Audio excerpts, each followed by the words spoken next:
Praise the lord. దేవునికి స్తోత్రం. క్రీస్తునందు ప్రియ సహోదరి సహోదరులారా, మన ప్రభును రక్షకుడునైన యేసుక్రీస్తు నామములో మీకు వందనములు తెలియజేయుచున్నాము. ఈ ఉదయకాలపు సమయమందు ప్రభు మిమ్మల్ని అత్యధికముగా దీవించి ఆశీర్వదించి నడిపించి బలపరచునుగాక. ఈ దినము యొక్క వాగ్దానము, మీరు శోధనలో ప్రవేశించకుండునట్లు మెలకువగా ఉండి ప్రార్థన చేయుడి. మత్తయి సువార్త 26వ అధ్యాయము 41వ వచనం. క్రీస్తునందు ప్రియ సహోదరి సహోదరులారా, శోధనను జయించు మార్గాన్ని దేవుడు తెలియజేస్తున్నాడు. దేవుని బిడ్డల యొక్క జీవితాల్లో అనేక శోధనలు వస్తూ ఉంటాయి. ఒకదాని వెంబడి ఒకటి వెంబడిస్తూ ఉంటాయి. వీటన్నిటినికి పరిష్కార మార్గము, వాటన్నిటిని జయించు మార్గము ఒకటి ఉన్నది. అది ప్రార్థన చేయుట వలన, దేవుని సన్నిధిలో విజ్ఞాపన చేయుట వలన, దేవుని సన్నిధిలో మెలకువగా ఉండి ప్రార్థించుట వలన ఈ శోధనలో మనం ప్రవేశించమని బైబిల్ గ్రంథం హెచ్చరిక చేస్తుంది.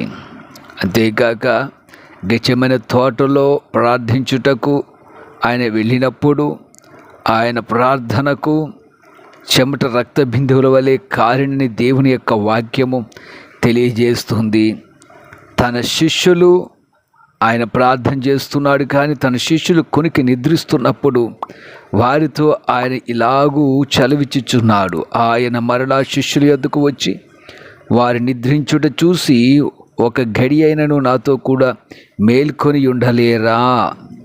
మత్తయి సువార్త 26వ అధ్యాయము 40వ వచనం. ప్రియ సహోదరి సహోదరులారా, తన శిష్యులను ఆయన మేల్కొల్పుచున్నాడు. ఒక్క గడియ నాతో కూడా మేల్కొని ఉండలేరా అని ప్రశ్నిస్తున్నాడు. దేవుడు మనల్ని అడుగుచున్నది ఒక్క గడియ, అనగా ఒక్క గంట ప్రార్థనను దేవుడు కోరుకుంటున్నాడు. మన జీవితంలో శోధనలో ప్రవేశించకుండా ఉండాలంటే, ఈ శోధనలను మనం జయించాలంటే ఒక్క గంట ప్రార్థన క్రైస్తవుని యొక్క జీవితంలో అవసరమై ఉన్నది. ఉదయకాల సమయంలో 1 గంట ప్రార్థన చేయండి. సాయంకాల సమయమందు 1 గంట ప్రార్థన చేయండి. మీరు ఎప్పుడైతే దేవునికి సమయాన్ని, ప్రార్థనకు సమయాన్ని కేటాయిస్తారో అప్పుడే మీ జీవితంలో అనేక కార్యములు జరుగుతాయి. అద్భుతాలను మీరు చూడగలరు.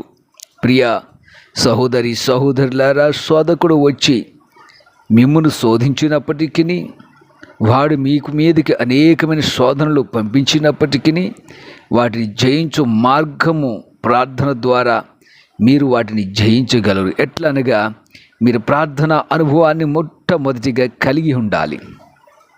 ఉదయం సాయంకాలం ఒక ప్రత్యేకమైన షెడ్యూల్, ఒక టయాన్ని ఎంచుకొని దాని ప్రకారము కనుక మీరు ప్రార్థన చేసినట్లయితే శోధనలను జయించు మార్గము మీకు తెలియపరచబడుతుంది. మీరే ఈ శోధనలను జయిస్తారు. మీకు వచ్చిన శ్రమలను జయిస్తారు. మీ మీదకి లేచిన శత్రువులను మీరు జయిస్తారు ప్రార్థన ద్వారా మాత్రమే. ప్రియ సహోదరి సహోదరులారా, ఎంత చదువు ఉన్నా, ఎంత విద్య ఉన్నా, ఎంతో గొప్ప పదవులు ఉన్నా మీ జీవితంలో విజయం రాదు. ఆ విజయము మీరు పొందాలంటే ఒక శోధకుడిని జయించాలి. ఆ శోధకుడిని జయించాలంటే దేవుని సన్నిధిలో 1 గంట ప్రత్యేకించి మీరు ప్రార్థన చేసినప్పుడు మాత్రమే అది సాధ్యపడుతుంది. ప్రార్థించండి, మోకాళ్ళు వంచి దేవుని సన్నిధిలో ప్రార్థన చేయండి. తప్పక దేవుడు మీ జీవితంలో గొప్ప కార్యాలు, ఆశ్చర్యకార్యములు చేస్తాడు. అట్టి ధన్యత దేవుడు మీకు అనుగ్రహించును గాక. ఆమెన్. ప్రార్థన చేద్దాం. ప్రియ పరమ తండ్రి, జీవాధిపతి, నీ బిడ్డల జీవితాల్లో మీరు 1 గడియ 1 గంట ప్రార్థన కోరుకొని చూడగా నీ బిడ్డలు ఆ గంట ప్రాముఖ్యతను నీకిచ్చి దేవా, తమ జీవితాల్లో ఆశీర్వాదాలు, మేలు, వారి కుటుంబాల్లో దీవెన మేలును పొందుకుని కృప దయచే.